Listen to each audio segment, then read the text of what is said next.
today I'm going to be talking about why you don't need closure from certain people. And I know closure is such a hard thing to accept, especially when you were either in a friendship, relationship, family member, and you know that they didn't give you the correct closure you wanted. So your mind just keeps replaying all the good times and you just want that relationship back and you want it to be the same way as it used to be. And the fact is that it's not going to be that way again. And realizing that is a part of closure. And I know closure is something that's so hard and people deal with it different ways. And you just feel like you need one more conversation. You feel like everything will be fine. And thinking if they just explain what happened, it'll all be okay. And you're always replaying what happened. Like, it's just doing more torture to you than helping you. And I think that's something we don't really realize because we just want an apology. We want a clear explanation. We just, again, want that one last talk. And then maybe everything will make sense. But the truth is that it doesn't really help. If they do give you that apology or conversation, whatever you want, it's not going to help the way you think it is going to help.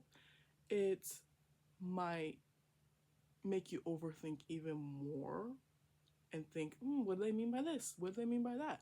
And you'll probably just have a lot more questions than when you first were already in that space and mindset. And you can't control what they're going to say to you.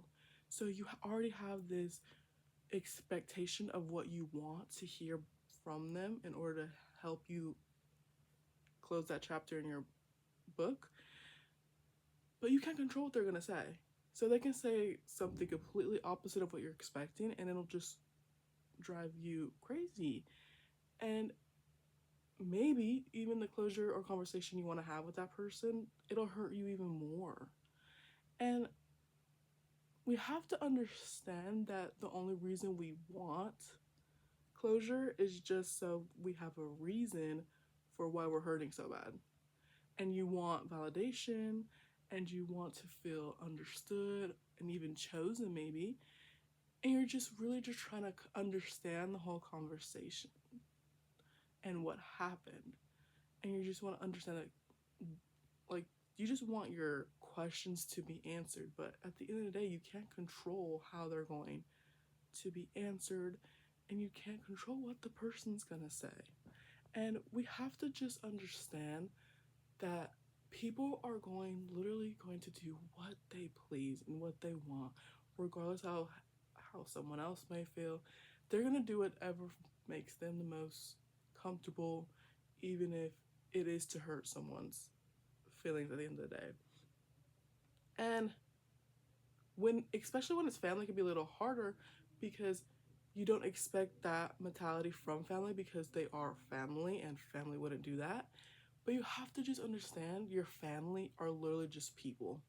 And sometimes these family members just see you as a person too, and they just want to do what's best for them and what they feel is comfortable with themselves, even if it's the expense of someone else's.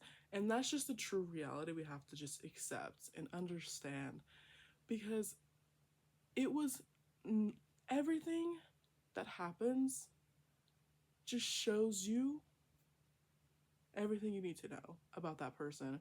And that's something else we need to understand with closure is if someone doesn't want to give you that conversation, that talk, even when you even reach out, even maybe, and they don't, kind of shows all that you need to know. And you just have to accept the fact that you won't have answers. And once you fully let go and realize that you don't need their permission to move on, your life will get much lighter and the closure will be more accepting, and you'll understand oh, well, if this is how this person chose to do things, and I just have to accept the fact that it's never going to be the same, or this person may never come back in my life, it's a realization that it's needed to create the peace you need for your life. And just always remember that you matter more than someone who's not wanting to give you closure, and just accept that closure for yourself in order to forgive yourself. Therefore, you can forgive them for not giving you that closure. And you just don't want to keep waiting and waiting for closure, because it just keeps you in that cycle over and over again, thinking something might change, something might pop off and happen for me all of a sudden. And you just keep reopening that wound, and you just delay your own healing. And that's why I said we have to just forgive ourselves so we can forgive them, and accept the fact that closure won't come the way we want it to come. Because in that way, you're able to put the peace in your own hands and understand that I don't need them to give me a closure that I want. I just need to know that that's how they want to go about life, and not give me the time of day. Then that's all I need at the end of the day, is just knowing that if they don't want to give me closure that I believe I deserve, there's nothing I can do but just understand that's just something they had to do for their own selves. And I have to just forgive myself and forgive them, and allow myself that control back in my hands, because I can't control what they want to do with theirs. And please just remember that it is your choice how you go along with closure, and everyone deals with closure differently. But please just remember that you matter more. So when you're in your decision, just remember that you matter more, and that your peace comes first, and you don't need anything from anyone. Just continue to be yourself, be you, because we need you.